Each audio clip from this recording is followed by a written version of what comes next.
예, 오늘 이 21장부터의 이 말씀은 이스라엘 사람들이 직접 있었던 생활의 어떤 법칙에 대한 부분을 이야기하고 계십니다. 그래서 저번 주까지는 10계명에 대한 부분을 말씀드렸는데 10계명의 이제 내용이 1계명에서 4계명은 하나님과 인간과의 관계, 또 5계명에서 마지막 10계명은 인간과 인간과의 관계에 대해서 말씀하고 계시는데, 이 계명의 이런 어떤 법칙의 근본적인 방법은 사랑법입니다. 내가 하나님을 어떻게 사랑할 것인가, 내가 또 인간을 어떻게 사랑할 것인가 라는 이런 어떤 방법을 기초해서 이런 어떤 관계를 맺고 있는데, 오늘은 이 세 가지 정도의 이제 이야기가 나옵니다. 21장에 보면 종에 대한 법에 이런 어떤 내용이 나오고, 두 번째는 분쟁에 대한 법이 나오고, 세 번째는 짐승과의 어떤 분쟁에 대한 이런 법이 나오게 됩니다. 그런데 이 법의 이 모든 근본이 뭐냐 하면은 관계를 좋게 하고 인간을 사랑하는 법을, 최소한의 사랑법, 최소한의 존중법을 우리들에게 말씀해 주시고 있습니다.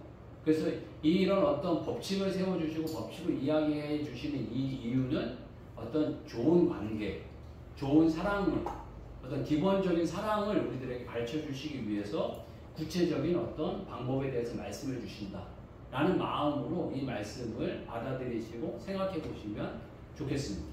첫 번째로서는 이 말씀 내용들을 이제 구체적으로 몇 가지를 이제 이야기를 하실 텐데, 내용들이 보면 사례가 되게 구체적이에요. 사례가 되게 이제 구체적이라고 이야기하는 거는 이분들이 이렇게 지내면서 이런 사례가 일어나는 거예요. 이럴 때는 어떻게 해야 되겠습니까? 라고 모세나 아니면 그 지도자들한테 이야기를 한 거예요. 그러니까 그 사람들이 많은 논의를 했겠죠. 또 이런 논의 저런 논의를 하다 보니까 이게 아무래도 최소한의 이 관계를 세우는 것이고 서로를 존중하는 법이다 라고 해서 맺어진 이런 어떤 법약들이 나오게 되는데, 그 법약들의 어떤 몇몇 가지의 특징들을 같이 말씀 나누면서 저희들이 살아가면서 제일 힘든 것 가운데 하나가 인간관계인 것 같아요. 그래서 옛말에 뭐 그런 말이 있지 않습니까? 인사가 만사다. 사람 관계와 사람을 어떻게 이렇게 관계를 맺고 사람을 배치하고 이런 어떤 그 마음이 만사라는 거예요. 인사가 만사다. 이런 이야기를 하는데, 사람이 가장 행복하고 가장 좋은 게 사람 관계이고요. 또 가장 힘들고 가장 어려운 게 사람 관계인 것 같습니다. 저도 좀 시간이 지나면서 제일 힘든 것이 사람 관계다라는 생각을 많이 갖습니다. 그냥 대충 만나면 쉬워요. 대충 이렇게 멀리 만나면 쉬워요. 인간관계 뭐 그게 어려워요. 그러면 그런 분들은 되게 보면 사람 관계를 멀리 하시는 분들이 많아요. 그런 분들이 그냥 이렇게 하는데, 가까이 하고 가까이 할수록 또 하나 되려고 하면은 더 힘든 것 같아요. 그러니까 제일 힘든 게 부부관계잖아요. 이 세상에 제일 힘든 게 저는 개인적으로 보니까 부부관계인 것 같아요. 알아도 모르고, 뭐 이렇게 배워도 모르고, 아는 것 같은데 모르고, 모르는 것 같은데 알고, 이게 이런 모습인 것 같고요. 그 다음에 제가 이제 되게 보면 이제 연세가 조금 되게 이제 한 70대 가까이 된 분들은 자연인이다 이걸 자꾸 보신대요. 특히 남자들이 자연인이다 이렇게 보면은, 그 자연인이다라는 거를 보고 이렇게 좋아하는 분들은 대부분이 집을 떠나고 싶다. 나도 집을 좀 떠나고 싶다. 그 아내의 그런 어떤 그 애정어린 고급스러운 잔소리에서 이제 좀 제발 좀 벗어나고 싶다. 이런 마음 때문에 자연인이다를 이렇게 본다라고 이야기를 하더라고요. 그러니까 그만큼 관계를 힘들어 하시는 거겠죠. 그러니까 나이가 이렇게 드시거나 안 드시거나 그런 어떤 그 모습이 있어요. 그러니까 제 주변에도 그걸 꿈꾸고 계신 분들이 한두 분 계세요. 그래가지고 제가 아주 친한 분 가운데 한 분은 은퇴를 하시자마자 홍천으로 혼자 도망가셨어요. 그래서 홍천에서 가지고 자전거 타고 낚시하고 막 이러고 있다가 한 6개월인가 그렇게 지냈는데 사모님이 불러드렸어요. 그 딸이 아기를 낳는데 다 바쁘니까 목사님이라고까지 밝히면 그러네. 그러니까 하여간 그분한테 아기 보세요. 그러고 지금 크려가지고 아기 보고 있어요. 그래서 아기 보고 계신데 아기 보는데 아기 보는 게 만만하지 않은가 봐요. 혼자 이렇게 막 독박을 일과하시니까 아기 보는 게 힘든 것 같아요. 근데 맨날 그 만나면 그랬어요. 1년만 보고 나갈 거야. 1년만 보고 나갈 거야. 맨날 그 돌만 대봐 나 나갈 거야 그러시는데 다른 분들 이야기하시는데 어딜 나가요? 그 애가 그 기기 시작하고 그 걷기 시작하면 그 손이 더 간다고 그러는데 아이가 6개월간 그 열심히 노시다가 지금 붙들려 있는 분 한 분 계세요. 그러니까 그런 분들이 가끔씩 있는데 이 관계가 이렇게 힘들다는 거예요. 관계가 이렇게 별로 이렇게 좋지 않다고 하는데 첫 번째 관계에 대해서 이야기하시는데 종과의 관계예요. 종과 주인과의 관계에서 이렇게 행동해야 된다라고 하는데 놀라운 것 가운데 하나는 종도 생명으로서 인간으로서 존중받아야 된다는 거예요. 저 같으면은 이게 막 이렇게 종을 소유물로 생각해가지고 막 다룰 텐데 전혀 그러시지 않으세요.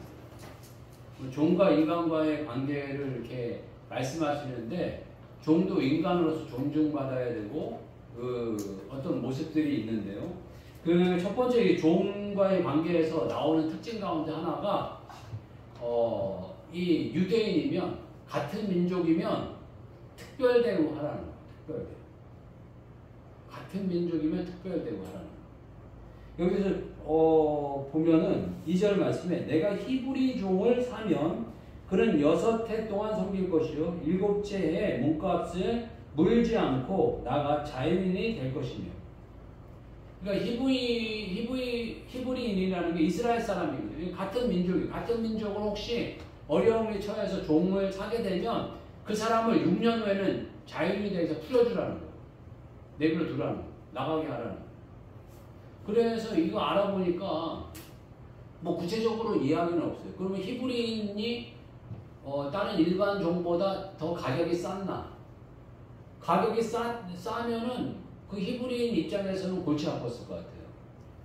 왜 그러냐면 자기가 만약에 뭐 1억이라고 할게요. 1억의 어떤 빚을 냈는데 누군가 나를 1억에 사줘야지 그 빚이 다 갚고 뭔가 이렇게 했는데 히브리인은 다른 사람들 다 1억인데 이 히브리인은 한 5천만 원밖에 안 된다고 생각해 보세요. 그러면 히브리인 입장에서 더 골치 아픈 거예요. 제가 보기에는 똑같은 가격에 사왔음에도 불구하고 히브리인이라면 같은 민족이라면 특별 대우하라는 거예요. 6년 이상 부리지 말고 자유인이 되게 하라 라고 이렇게 하나님 명령하시고 이런 어떤 명령은 히브리인에 대한 존중이고 같은 민족에 대한 존중이라는 거예요. 우리나라가 전에는 요즘에는 그런 게 좀 많이 약한데 그런 게 좀 강했죠. 우리가 남이가 막 이래가지고 막 이런 부분이 있었고 저희들 보게 되면 혈연, 학연, 뭐 지연으로 고향, 뭐 무슨 연수원 동기 뭐 이래갖고 뭔가 하나 이렇게 같이 걸리면은 뭐 사돈의 팔촌이라도 하나 걸리면은 우리가 남이가 그래가지고 막 이렇게 서로 이렇게 막 도와주고 뭐 이런 어떤 것들이 좀 있었잖아요. 그런데 그게 이제 나쁜 쪽으로 이렇게 보면 나쁘다고 이렇게 했지만 하나님의 입장에서는 하나의 어떤 공동체를 이루고 한 민족이 되었으면 특별 대우하라는 거예요. 가진 사람이 어떤 부분에서 더 가진 사람이 특별히 좀 돌봐주라는 거예요. 같은 민족이면 같이 돌보라는 거예요. 가진 사람으로서 돌보다라고 이렇게 표현하고 있고요. 그 다음에 그 법칙 가운데 하나가 공평하게 하라는 어떤 의미가 있어요. 공정하고 공평하게. 그래서 여기에서 보게 되면 그 2, 3절 보게 되면 그가 단신으로 왔으면 단신으로 나갈 것이요 장가 들었으면 그의 아내도 그와 함께 가려니와. 그러니까 여기 와가지고 혼자 왔으면 혼자 나가고 장가 들어서 같이 왔으면 장가 들어서 그냥 같이 나가라는 거예요. 그런데 주인이 장가를 들게 만들었으면 아마 그 주인의 어떤 같은 종끼리 이렇게 결혼을 하게 만들었으면 혼자 나가는 거예요. 여기 보게 되면 4절 보게 되면 만일 상전이 그에게 아내를 주어 그의 아내가 아들이나 딸을 낳았으면 그의 아내와 그의 자식들은 상전에게 속할 것이요 그는 단신으로 나갈 것이로되. 그러니까 그 아내를 그 자기가 얻은 게 아니고 주인이 줬으면 주인의 소유라는 거예요. 이건 어떤 이렇게 그 선에 대해서 분명하게 선을 긋고 있는 거예요. 그리고 이런 얘기가 나오는 게 그냥 나오는 게 아니라 사례가 분명히 있었을 거예요. 어떤 사람은 이 사람은 내가 결혼해갖고 왔으니까 같이 나가야죠. 이랬으니까 그래 같이 나가. 이 사람의 아내는 내가 준 거예요. 내 종이었는데 내 소유에서 내가 아내를 만들어서 내가 그 결혼하게 만들었고 이 자식까지 다 낳게 했는데 이건 다 내 거죠. 내 소유죠. 라고 아마 주장했던 사건들이 있었던 것 같습니다. 그러니까 그 사람들이 그거 맞다. 유대인이지만 자유하게 될 때 혼자 나가라. 그리고 아내와 자식들은 다 주인 거다. 이런 어떤 법칙을 세웠던 것 같습니다. 그런데 그 종이 나가고 싶지 않다. 난 아내를 사랑하고 자식을 사랑하기 때문에 나가고 싶지 않고 종신토록 내가 종이 되겠다. 라고 하면 재판장에 가서 문이나 문설주에 대고 귀를 뚫으면 이 사람은 종신토록 종이 되는 그런 어떤 권한까지 열어주는 이런 법을 보여주고 계시고요. 그러니까 어떤 부분에서 이런 이 법칙 가운데 종도 물건이 아니고 사람으로서 존중받게 하고 특히 이 같은 민족이라면 함부로 하지 마라. 그리고 그 사람을 너무 종같이 부리지 말고 6년까지만 부리되 자유하게 해라. 결과적으로는 그 사람이 잘 살 수 있도록 잘 도와줘라. 이런 어떤 관계적인 법칙을 말씀해 주고 계시고요. 두 번째로서는 분쟁에 대한 부분입니다. 분쟁에 대한 어떤 부분들이 일어나게 됐을 때에 이런 대안으로 말씀해 주고 계신데 이 분쟁에 대한 부분을 이야기할 때 조금 특징적인 것들이 하나가 나오는데 그 특징적인 것 가운데 하나가 보게 되면 그 반드시 죽여야 될 죄들이 나옵니다. 반드시 죽여야 될 죄가 나오게 되는데 그거는 15절하고 그 17절 보게 되면 이 같은 내용인데 이런 내용이 나옵니다. 15절하고 17절 한번 같이 한번 읽을까요? 자, 시작. 자기 아버지나 어머니를 치는 자는 반드시 죽일지니라. 네, 17절 보게 됩니다. 시작. 자기 아버지나 어머니를 저주하는 자는 반드시 죽일지니라. 아멘.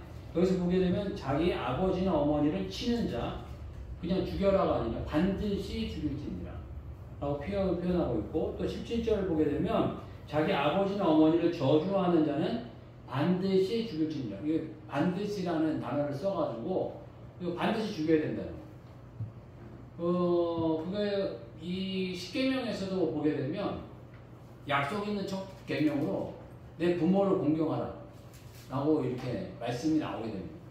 그러니까 인간은 하나님을 공경하도록 하나님께서 만드셨어요. 하나님을 섬기도록, 또 하나님을 잘 공경하고 섬기도록 만드는데 우리가 실질적으로 공경하고 섬기는 것을 평상시에 훈련할 수 있는 좋은 길은 부모님이죠. 부모님을 내가 어떻게 잘 섬기고 또 어떻게 공경하느냐, 이게 이제 실질적인 방법인데 이걸 똑바로 못하면 살 가치도 없다라는 거예요. 죽여버려라. 이런 어떤 명령을 아주 강하고 분명하게 하시고요. 그러니까 우리나라가 정말 복받은 것 가운데 하나가 이 효였던 것 같습니다. 효를 잘 이렇게 행하고 섬기는 것에 대해서 중요하게 생각하고, 또 오늘 이 경시 아침에 이렇게 경시 말씀이 있는데 오늘 디모데 전서 5장 말씀인데 5장 말씀에 그런 이야기가 있더라고요. 과부에 대한 이야기가 나옵니다. 그래서 과부를 교회에서 많이 섬겨줬던 것 같아요.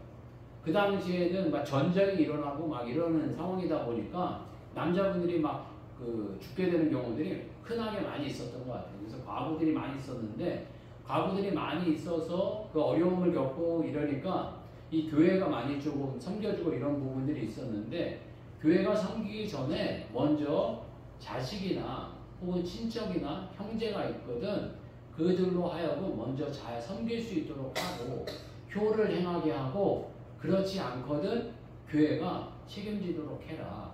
이런 어떤 이야기들을 하고 있습니다. 그러니까 이 어려움 당한 이 부분을 가정이 좀 책임질 수 있도록 이렇게 하는 거 이게 좋은 거다. 이런 어떤 이야기 이 말씀들을 행하고 있고요. 그 다음에 이 그 폭행의 법 가운데 이 반드시라는 단어를 써가지고 또 그 말씀하시는 것 가운데 하나가 이 사람을 납치하는 거예요. 16절 한번 볼까요? 16절 같이 한번 읽겠습니다. 시작. 사람을 납치한 자가 그 사람을 팔았든지 자기 수하에 두었든지 그를 반드시 죽일지니라. 납치한 사람은 여지 없다는 거, 그냥 죽여야 된다는 거. 그래서 뭐 이 사람을 납치했다는 거는 사람을 이거 뭐 그 자기가 조절한 무력으로 조절한 거잖아요. 무력으로 이렇게 조절한 건데 이런 사람을 반드시 죽여버려야 된다라고 이야기를 하고 있습니다. 과거에 우리나라가 70년대, 80년대 경제 성장이 막 일어나게 되면서 부유한 분들이 많이 나타나게 되는데 부유한 분들의 돈을 뜯기 위해서 이 납치 사건이 많았어요. 우리나라에 이 납치 사건이 많아가지고 뭐 여러 가지 사건이 있었는데 뭐 이름이 저도 갑자기 생각이 안 나요. 김초롱초롱 빛날인가 그 아이가 한번 그 납치에 대해서 한번 크게 이슈가 됐었던 사건이 있었죠. 그것뿐만 아니라 여러 가지 뭐 사건들이 많이 있었습니다. 한 인산부가 아이를 또 유괴를 해가지고 강남에 있었던 아이를 유괴해가지고 또 이렇게 해코지를 하게 되는 일들이 있었고, 근데 요 근래에 또 갑자기 CCTV가 저희가 많아지고 이렇게 됐기 때문에 이 납치 사건이 잘 안 일어날 거라고 생각하는데 요 근래에 또 갑자기 이 경제가 어려워지고 이러면서 이런 일들이 가끔씩 지금 일어나고 있다라는 그 일들이 이야기되고 있습니다. 그래서 그 아이들을 잘 돌볼 것에 대해서 권장하고 이야기를 많이 하고 있는 시점에 있는데 저도 그 기사를 보면서 아니 지금 시대가 어느 시대인데 지금 이런 사건이 일어나나 이런 사건을 보게 되는데 특히 아이들이 또 그 납치를 당하는 경우들은 되게 이제 아이들인 경우들이 많잖아요. 그러니까 아이들이 잘 이렇게 성장할 수 있는 그런 어떤 사회와 공동체가 되도록 하는 것은 정말 중요한 것 같습니다. 하나님께서는 이게 사람을 함부로 이렇게 자기 힘과 자기 어떤 욕심에 의해서 억압하는 것은 뭐 여기 미수를 붙였거나 안 붙였거나 반드시 죽여야 된다는 단어는 쓰셔서 반드시라는 이야기를 하고 계시고요. 그 다음에 이제 쭉 이렇게 내용들 보게 되면 특징적인 게 해를 입힌 대로 해를 갚아줘라 이런 표현을 하고 있습니다. 그래서 그 24절, 25절을 보게 되면 이것도 같이 한번 읽어볼까요? 자, 24절, 25절 같이 읽겠습니다. 시작. 눈은 눈으로, 이는 이로, 손은 손으로, 발은 발로, 된 것은 된 것으로, 상하게 한 것은 상함으로, 때린 것은 때림으로 갚을지니라. 기본적으로 상하게 한 만큼 그 다음에 보상을 해주는 것이 당연한 거다. 그래서 당연하게 이런 어떤 보상들을 해줘야 된다라는 이렇게 말씀들을 해주고 계시고요. 그 다음에 저는 맨 처음에 이걸 볼 때 약간 놀랐어요. 저는 약간 좀 악덕업주인가 봐요. 제가 이제 조금 있으면 뭐 26절, 27절을 읽게 될 텐데 종을 이제 풀어줄 수 있는 사건에 대해서 이야기를 하고 계시거든요. 근데 이런 사건이 일어나면 종을 자유롭게 해서 풀어줘라 라고 이렇게 표현을 하는데 어떤 사건인지 한번 보겠습니다. 26절, 27절입니다. 같이 한번 읽겠습니다. 시작. 사람이 그 남종의 한 눈이나 여종의 한 눈을 쳐서 상하게 하면 그 눈에 대한 보상으로 그를 놓아줄 것이며 그 남종이나 여종의 이를 쳐서 빠뜨리면 그 이에 대한 보상으로 그를 놓아줄지니라. 아멘. 종이 좀 이렇게 악독한가 봐요. 이게 뭐 종이 말 안 되면 때리기도 하고 그러면 다치기도 하고 뭐 그렇지만 그러면서도 그냥 같이 일 시키고 뭐 이게 뭐 당연한 거 아닌가 이렇게 생각하는 그런 마음도 없지 않아 있었는데 여기에서는 분명하게 상해가 일어나면 혹시 눈 같은 데가 다치면 종을 자유롭게 해라. 놔줘라. 보상으로 놔줘라. 이 같은 것도 빠지게 되면 그 보상으로 놔줘라. 자유롭게 해라. 라고 이렇게 말씀을 해 주시고 있습니다. 과거를 저희들이 생각해 보면 과거 저희들 경제 성장이 잘 일어날 때 70년대, 80년대 아니면 그 이전에 보게 되면 손가락 한두 개 없는 거는 일반이었어요. 그렇지 않았나요? 저희 뭐 공장에서 일하시던 이런 분들 이 프레스 같은 거에다가 손 이렇게 다쳐가 손 잘리고 뭐 이렇게 막 손가락 여러 개 잃어버리고 막 이런 일들 뭐 거짓 뭐 일상같이 흔하게 많이 있었습니다. 그런데도 그 몇몇 분들은 그 병원 가는 게 아까워가지고 병원도 잘 안 보내준 사람들이 많이 있었던 것이고 또 그게 또 당연한 줄 알고 살았어요. 저희 뭐 교회 식구들 가운데 한 분이 손가락이 한 번 없는 분이 계셨어요. 손가락이 없는 분이 있었는데 손가락이 없는 그 이유가 당연히 이분이 그런 케이스였어요. 프레스 같은 데 눌려가지고 손가락이 됐는데 그 병원 가고 치료받는 그 기간이 뭐 한두 달 걸리기도 하고 요즘엔 그러잖아요. 근데 그 당시에 뭐 1, 2주일 걸렸을 텐데 그거 노는 거 아까워가지고 그 어려움 겪었었다 뭐 이런 얘기들을 하시더라고요. 근데 그때 시대 자체가 이렇게 하고 저희는 뭐 그래도 되는 줄 알고 지나왔죠. 근데 요즘 같으면 뭐 큰일 난 일이지만 또 요즘에는 또 보게 되면 그 사람이 죽으면 뭐 삼진 아홉째까지 이제 용서를 해서 사람이 뭐 3번 그 사고가 연거푸서 3번 일어나면 건설사 면허를 뺏어버리겠다 라고까지 강경 대체를 하고 있는 상황인데 그래서 아이가 여러 가지 이제 이슈가 많습니다. 보게 되면 그 너무 강한 거 아니냐. 그리고 어떤 부분에서 이렇게도 해야 된다 이런 어떤 이야기가 있고 저희들은 잘 모르지만 특히 건설업 하시는 분들은 생명 한두 분 죽는 거는 다반사고 일상인 거야. 저기 보게 되면 우리가 뭐 늘 가서 좋다고 이렇게 하지만 인천공항 있잖아요. 인천공항 엄청난 공항이잖아요. 거기 그 공사하다가 제가 정확하게 인원은 모르겠는데 어마어마하게 많은 분 돌아가셨어요. 최소한 100명 이상 돌아가신 걸로 알고 있어요.